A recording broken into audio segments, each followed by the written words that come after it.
Hi, Mr. Rivera. Thank you very much. My pleasure being here. Thank you very much. It's very kind for us. 5 minutes, questions about maybe a little bit of your career and Yeah. the present. We wanna know. Can you tell us a few words about your beginnings when you grew up and studied clarinet, alto saxophone? Tell us about the beginnings. Well, my father was a saxophone player, a classical saxophone player. Actually, he was the person who imported the school or the classical school of the saxophone from the Paris Conservatory All right. in 1942, 43. Okay. Oh, he was born in 1948, and he kept practicing that all the time. He never had the ability to improvise, but he loved jazz music. So I was exposed to every type of music. He was my first teacher and my main influence, Tito. All right. You said that he was listening to jazz at this time in Cuba. You have seen a lot of jazz musicians, American jazz musicians. In those days, I was very young. I was, in 1959, I was like 12 years old. All right.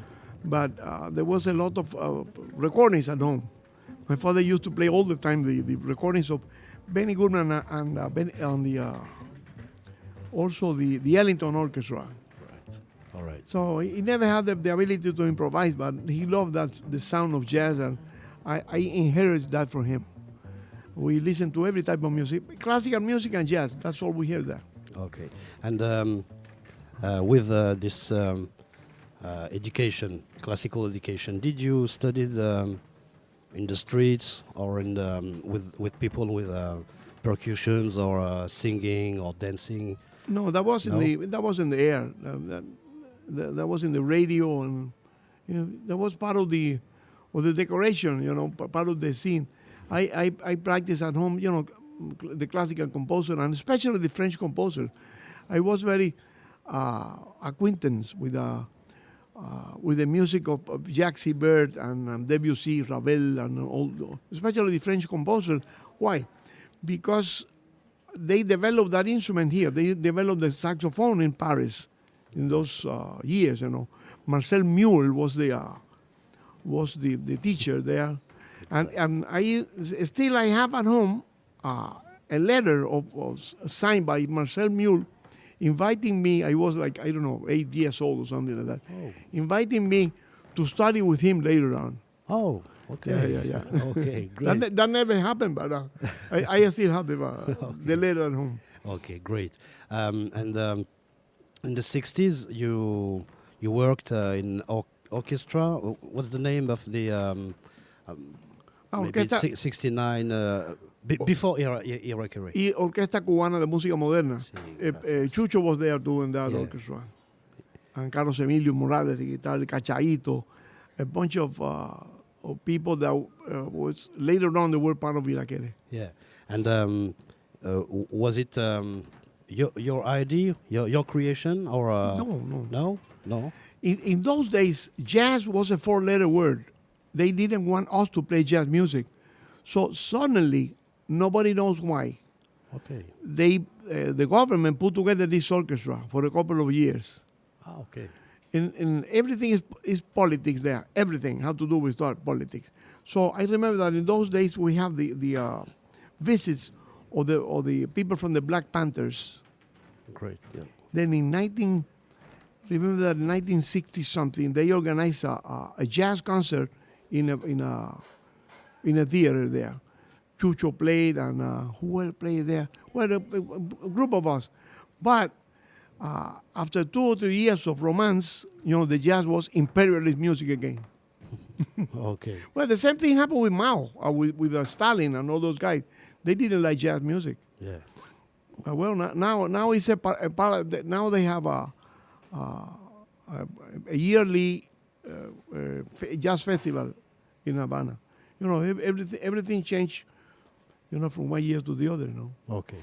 And in the beginnings of Iraquere, you are the co-creator, or Yeah, with Chucho. With Chucho. Chucho called me to do. I was I was conducting the orchestra. For some reason, they sent me home for 2 years, doing nothing, and they pay me. They pay me to do nothing. You know?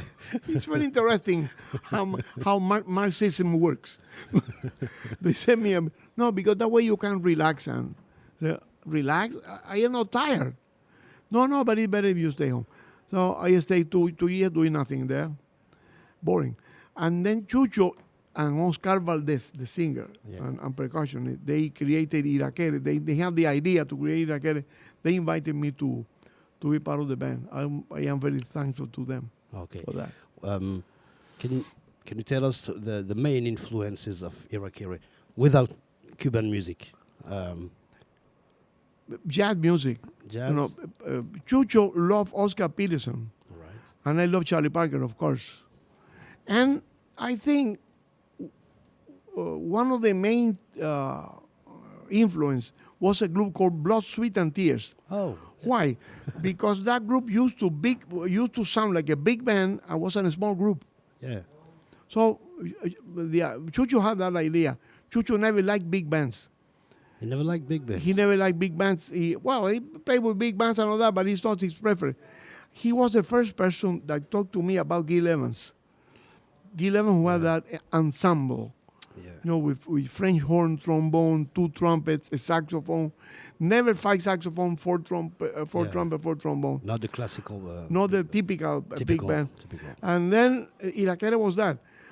But before Irakere was Blood, Sweat, and Tears, who had, I think, 2 trumpets, a trombone, and a saxophone or something like that. Yeah, something like that. So I said, wow, in a small group that sounds like a big band.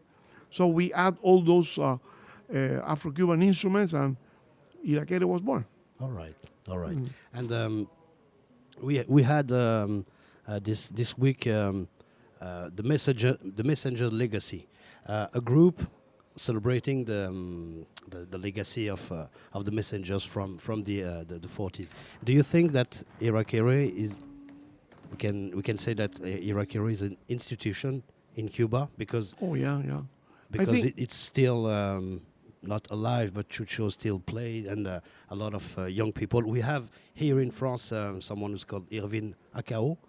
It's a Cuban musician who had played with Irakere and Irvin Acao. Ah, you don't know him? No. What instrument he play? He plays tenor tenor. saxophone. A great tenor saxophone, and he's well known here in Paris because he's got the Cuban rhythm and the Coltrane language. So he's one of the youngest musician in Irakere. So do you consider Irakere as an institution like the Messengers maybe? Oh yeah. Irakere, it is an after and before and after Irakere. Yeah. There was not any group that sounded like that before. That was our creation. We put together that group and it creates a statement. That's what it is. We didn't know that was going to happen. You know, like everything. Dizzy Gillespie told me that they didn't know that they were going to have such a great impact when they created the bebop language. Yeah. They didn't know they were creating nothing. They were just trying to be creative and to play music. Young people playing creative music, but they in the beginning they didn't know there were going to be such an impact that bebop has in world music. Yeah. The same thing with Irakere. We didn't know there were going to be such an explosion. All right. But it's happening still today. How many years you stayed? From 72 to 1980. 1980. Okay. And after that, you started your own. My own thing. Your own thing. I went to New York. Always I wanted to live in New York. Since my father played for me an LP of Benny Goodman live at Carnegie Hall. Yeah. That was recorded in 1938. The LP didn't go out until 1956. So they played that for me and said, what is that? And they told me, that is swing. And that is Carnegie Hall, When he say Carnegie Hall, I understood carne frijol. And then ever since I wanted to live in to go to New York and play music there. Okay. Was it easy for you at this time to go out from Cuba? Easy. Nothing is easy in that country. All Nothing. right. Nothing is easy. I see it in your eyes. Especially eating. All right. No, it was hard, but everything in life has a price. So you have to pay the price. You have to sacrifice yourself, and Okay. you don't have to look back. Look forward. That's the best way to do things. I wanted to be a musician in New York, and that's what I do. Well, at least I try to do it because I spend all my life in planes, and I love it. I like planes. You like playing, so it's good. Not gonna talk about all your career, but you played bebop, you played Latin jazz, you played classical music, you composed classical music, you played with so many different contexts. So, Yeah.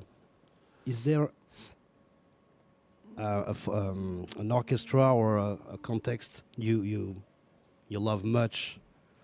You love much The jazz quintet. the jazz quintet, is my ideal format. right? But I like doing other things. The classical trio, with clarinet, cello, and piano. I love the big bands. I love symphony orchestra. That I do a lot of work with symphony. I like doing different things. I like eating different things every day. All right. And tonight you're with this quintet. Can you tell us about the musicians? This is a great project. It was a creation of a producer, Cuban producer in Spain. He lived in Madrid, called Oscar Gomez. So he proposed me to do a Caribbean project. I said, Caribbean? And what the hell is that? He told me the Caribbean and the influence of Spanish music. I said, but mainly Afro-Cuban music mixed with the most important of the classical Spanish composer. People like Manuel de Falla, Tárrega, Enrique Granados, and of course Ernesto Lecuona. We put together, we arranged all that music and made believe that those composers were born in Cuba. All right.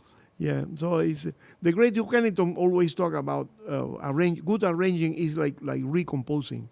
All right. Yeah. Exactly. It's recomposing.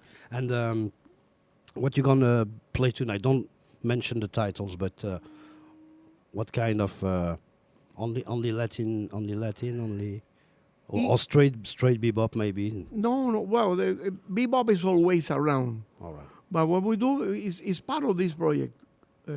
We haven't recorded it yet, but we have been on the road for 6 weeks. All right. So we are going to play some Granados and Albeniz and Lecuona, and the second movement of the Concerto de Aranjuez All right. without guitar. So I will play the melody. Okay. Okay. Thank you very much. My pleasure And, being here at the wonderful place, this New Morning. I love this place. The first time I play here with Dizzy, always I have wonderful remembrances about that first time here in November of 1981. 1981. Yeah, Wow, we are wow, going to wow. play a little tribute to Dizzy tonight. Yeah, it was the beginning of this place, and Yeah. we hope you're gonna enjoy this stage and the audience. And What a city, my God. all right, Paris. Paris. Thank you very much. All right. Thank you very My much. pleasure being And here. the next song is Shireke song Check out the song. from Irakere. Is it better than the first tune, Hasta Siempre? Is it better? Yeah, that better. Check out the song. It's a Okay, nice tune. okay. It's influenced by Charlie Parker's Billy's Bounce. Billy's Bounce. Yeah, Billy's yeah. Bounce. Exactly. Thank you very much. You are so kind, and feel yourself at home. Thank you. Thank you very much. All right. Goodbye. Bye-bye. Goodbye.